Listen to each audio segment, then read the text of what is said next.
Antes de iniciar mi presentación, mi nombre es Alberto Quesada. Nosotros venimos de la Escuela Superior de APAN, de la Universidad Autónoma del Estado de Hidalgo. Quiero agradecer al licenciado Isaac, que por aquí lo vi en la mañana, a la organización civil Nojuceje, la invitación de poder estar aquí este día con nosotros. Dentro de la universidad nosotros tenemos un equipo multidisciplinario de investigación. El tema que les voy a presentar es un artículo de investigación que fue publicado a principios del año en una revista de Springer que se llama Sustainable Water Research Management. Las personas que intervinieron, en primer lugar, fue un estudiante de la maestría en matemáticas.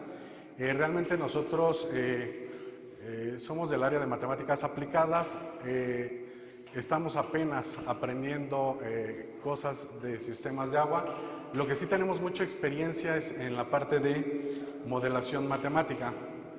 Esta es parte de lo que les vamos a hablar. La inquietud es que cuando yo llego a la región de APAN, el primer golpe, yo radico en la Ciudad de México, el primer golpe frontal que tuvimos o que tuve yo y mi familia es de que había carencias y limitaciones en el suministro de agua. Cuando llega Josué a la escuela y me dice que vamos a empezar a desarrollar un tema de investigación, en aquel momento le comentaba que el tema del agua parecía importante y en aquel momento, como dicen los matemáticos, se nos hacía muy trivial hacer un modelo matemático. Empezamos a investigar un poco sobre este tema y bueno, nos dimos cuenta que no era tan trivial. Otro de los problemas que nos enfrentamos gravemente es la gran disparidad de datos con las que se cuenta. Conagua, Semarnat, realmente no tenemos fuentes, aunque por aquí vi el día de ayer un funcionario de Conagua, espero no se moleste, no hay fuentes fidedignas de agua. Entonces, el primer motor que tenemos que hacer, como dice el profesor, es generar fuentes confiables. Desafortunadamente, como muchos de ustedes saben, ahorita la gente de investigación tenemos unas grandes limitantes respecto a fondos de investigación por parte de CONACYT. Entonces, prácticamente, ahorita les voy a presentar qué estamos haciendo, bueno, lo que hicimos más bien y qué estamos por hacer, y bueno, esos son con recursos propios. ¿Eso qué significa? Que bueno, pues los resultados que vamos a obtener son un poquito más lentos. Como les comentaba, ¿cuál era el objetivo de esta investigación? Que cuando yo abro el grifo de la llave, la pregunta que nos hacíamos en aquel momento el estudiante y yo es, ¿esta agua que estoy abriendo de la llave de dónde viene? Entonces nosotros identificamos tres variables a estudiar, que era el agua subterránea, el agua superficial, que voy a hablar de manera implícita de los humedales, que es lo que nos concierne hoy en día, y la parte de recarga. Bueno, como les comentaba, nosotros fuimos a Conagua, principalmente el dato de estudio, o más bien la zona de estudio que nos queríamos nosotros enfrentar, era la región de Pachuca y específicamente el acuífero de Cuautitlán, Pachuca. Y bueno, pues como les comentaba, por supuesto, había una restricción de datos. Aquí en esta lámina les presento cómo definimos nosotros el agua superficial, que es toda la que proviene directamente de las precipitaciones. Después definimos lo que conocemos como el agua subterránea y posteriormente la otra variable que tomamos fue la de recarga. Después, ¿qué fue lo que hicimos? Hicimos un balance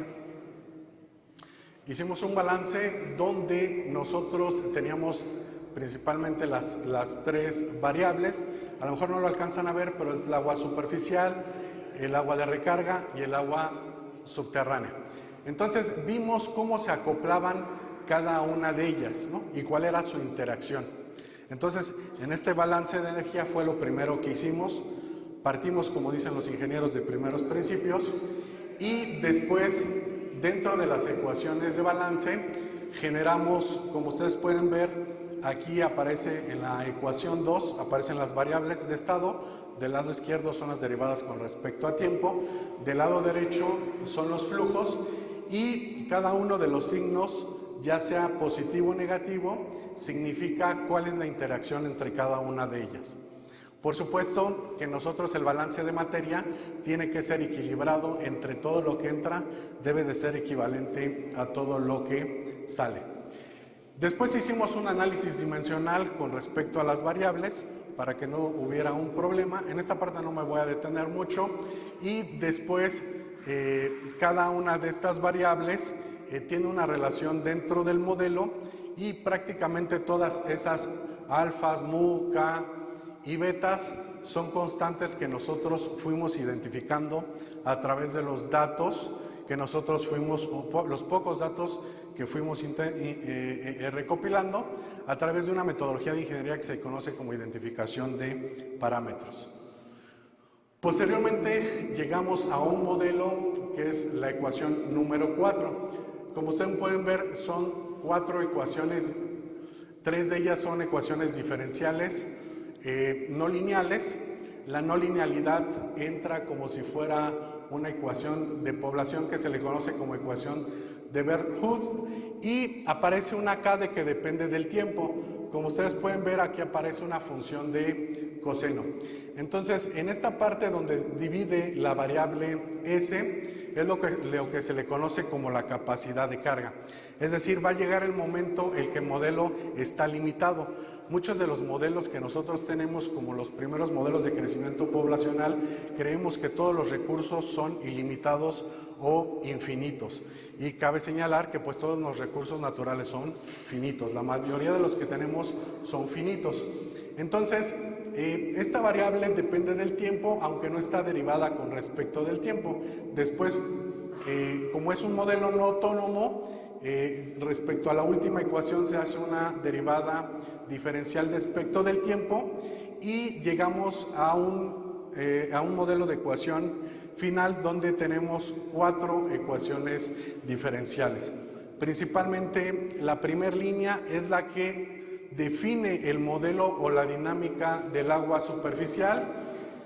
La segunda es la del agua subterránea, y la tercera es la agua de recarga. Como les comentaba, se hizo el modelo, se calibraron con los datos obtenidos de SINA. Posteriormente utilizamos un software de matemáticas que se le conoce como MATLAB, y a través de la identificación de parámetros, bueno, obtuvimos cada uno de ellos. Entonces, como ustedes pueden ver, sobre el eje de las abscisas o sobre el eje de horizontal estamos midiendo el tiempo, y en el caso del eje Y estamos midiendo, aunque no se alcanza a ver, los metros cúbicos. La gráfica de color azul, si la alcanzan a ver, es el agua superficial, es el agua subterránea y el agua de recarga. Entonces, ¿esto qué nos indica? El modelo se hizo para el 2030 y tratábamos de identificar un año que fuera apocalíptico. ¿Cuál era el año apocalíptico?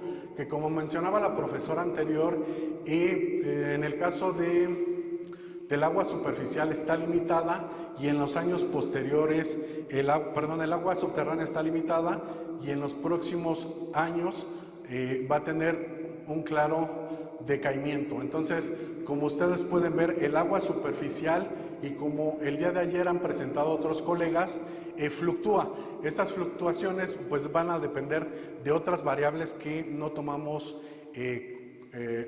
respecto del modelo. Lo tratamos de hacer el modelo matemático lo más sencillo.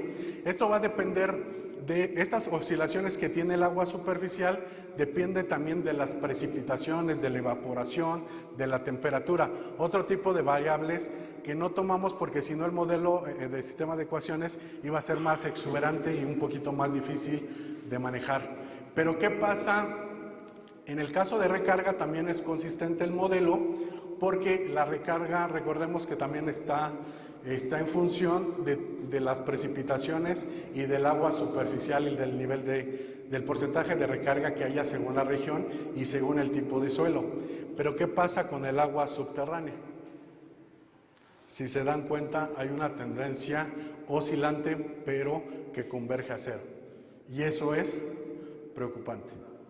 ¿Por qué es preocupante? Porque nuestras autoridades y las nuevas están enfocadas en que la nueva política para el Valle de México es que las regiones al norte van a suministrar de agua a la Ciudad de México, quitando concesiones al campo.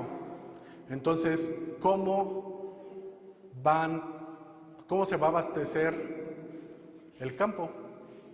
Entonces, al final les voy a decir qué es lo que estamos haciendo. Ya por último, estas son las gráficas de otro artículo que retomamos, porque como les decía, si alguien ahorita me va a preguntar, bueno, ¿y tu modelo matemático qué tan bueno es? No nada más es hacer matemáticas por hacer matemáticas. Entonces, como no teníamos una cantidad suficiente de datos y con datos que realmente valieran la pena, pues estaba en discusión nuestro modelo matemático. Entonces, afortunadamente nos encontramos con otros artículos de investigación donde manejaban la dinámica real para otros países de cómo se comportaban estas tres fuentes de suministro. Entonces, nosotros corroboramos que nuestro modelo era bueno y fue uno de los modelos que en la actualidad en la literatura hay pocos sobre modelos matemáticos de suministro de agua. Estas son algunas de las conclusiones que llegamos y bueno, pues lo más preocupante creo yo que es la parte de la variable del suministro ¿cómo se llama? Subterráneo. Por último, para que no sea muy extensiva mi participación, ¿qué estamos haciendo como grupo de investigación? Nosotros, a través del profesor Arturo, que ha estado pregunta y pregunta en las anteriores exposiciones, hemos recopilado una base de información muy importante sobre todos los acuíferos del país. En la región de Hidalgo tenemos 28 acuíferos, de los cuales 12 ya dicen los ingenieros que fueron ya abatidos, que es el término técnico, los cuales solamente tenemos 10 y 6 están con estrés hídrico. El estrés hídrico, recuerden que se refiere a que hay más agua que se está extrayendo de la que está entrando. ¿Qué planteamos nosotros? Nosotros, la política que traemos con gente de una comunidad campesina en Tulancingo y en Acatlán es sobre la nivelación de terrenos. Algunos de ustedes ya han escuchado, hay diferentes tipos de niveladoras con rayo láser y GPS. En la universidad estamos desarrollando un nuevo prototipo que esperamos patentar. La máquina cuesta actualmente 8 millones de pesos. Un campesino, si no tiene para fertilizante, no va a obtener para una máquina de 8 millones de pesos. Entonces estamos desarrollando una excrepa con diferentes sensores, con diferentes láseres que les permita tener una mejor nivelación. Y para aquellos campesinos que estén tomando el agua de riego de pozo a través de la gravedad, hemos visto, y por los datos que hemos extraído de fuentes reales, es que creemos que con esta nivelación ellos puedan regar al 10% de lo que actualmente están consumiendo de agua. Entonces, si tengo un pozo de 60,000 metros cúbicos y solamente ocupo el 10%, el 90% se va a quedar en el acuífero.